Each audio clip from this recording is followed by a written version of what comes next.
पिछले 2 साल से ज्यादा वक्त से दुनिया कोरोना महामारी से ग्रस्त है। अब इस वायरस के बेहद तेजी से फैलने वाले ओमिक्रॉन वेरिएंट में म्यूटेशन से बना सब वेरिएंट BA.2 पूरी दुनिया के लिए एक नई ही चुनौती बन गया है।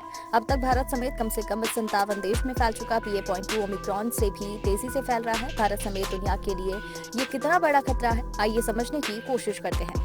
ब्लूमबर्ग की एक हालिया रिपोर्ट के मुताबिक ओमिक्रॉन का सब वेरिएंट BA.2 अब तक कम से कम 57 देशों में मिल चुका है। ये ओरिजिनल वेरिएंट से भी ज्यादा तेजी से फैलने की क्षमता रखता है। हालांकि अब तक ऐसे संकेत नहीं मिले हैं कि BA.2 से मरीज की हालत बहुत ज्यादा गंभीर हो रही है। इसके अलावा कोरोना वैक्सीन का बूस्टर डोज इसके खिलाफ कारगर दिख रहा है। वैज्ञानिक इस सब वेरिएंट से जुड़ी गुत्थियों को सुलझाने और अगले संभावित वेरिएंट से निपटने की तैयारी में लगे हैं। कितना संक्रामक है BA.2?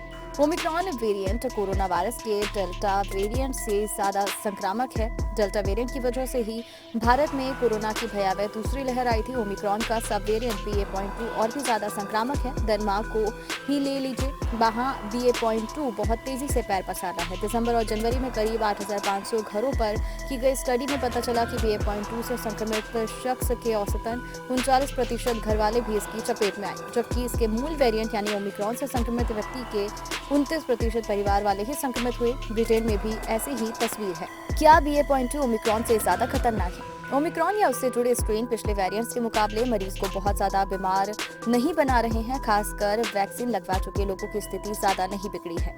विश्व स्वास्थ्य संगठन ने डेनमार्क के आंकड़ों के आधार पर इस हफ्ते बताया कि BA.2 ओरिजिनल ओमिक्रॉन वेरिएंट से ज्यादा खतरनाक नहीं दिख रहा। डेनमार्क में BA.2 की लहर के दौरान अस्पतालों में भर्ती होने वाले मरीजों की संख्या में कोई अप्रत्याशित उछाल नहीं देखी गई थी और वहां की सरकार ने पिछले महीने कोरोना प्रतिबंधों को हटाने का ऐलान करते हुए कहा था कि कोरोना अब समाज के लिए अब कोई खतरा नहीं है। खास बात यह है कि ये ऐलान उस वक्त हुआ था जब डेनमार्क में कोरोना संक्रमण के मामले रिकॉर्ड हाई पर थे। BA.2 के खिलाफ कितना कारगर है वैक्सीन?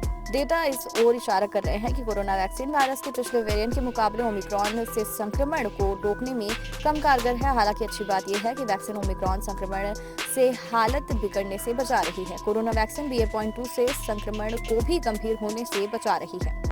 BA.2 से महामारी कौन सी दिशा पकड़ेगी? दुनिया भर के वैज्ञानिक BA.2 पर रिसर्च कर रहे हैं। कुछ एक्सपर्ट्स का मानना है BA.2 की वजह से ओमिक्रॉन लहर का दौर लंबा चल सकता है। अगर नए मामलों में धीरे धीरे गिरावट हुई तो अस्पताल में भर्ती होने वाले मरीजों की तादाद काफी हो सकती है। ऐसी स्थिति में कम वैक्सीनेशन वाले देशों में बड़ी समस्या पैदा हो सकती है। कोरोना वैक्सीनेशन से जुड़ी जानकारी से अपडेट रहने के लिए हमारे चैनल को सब्सक्राइब कर लीजिए।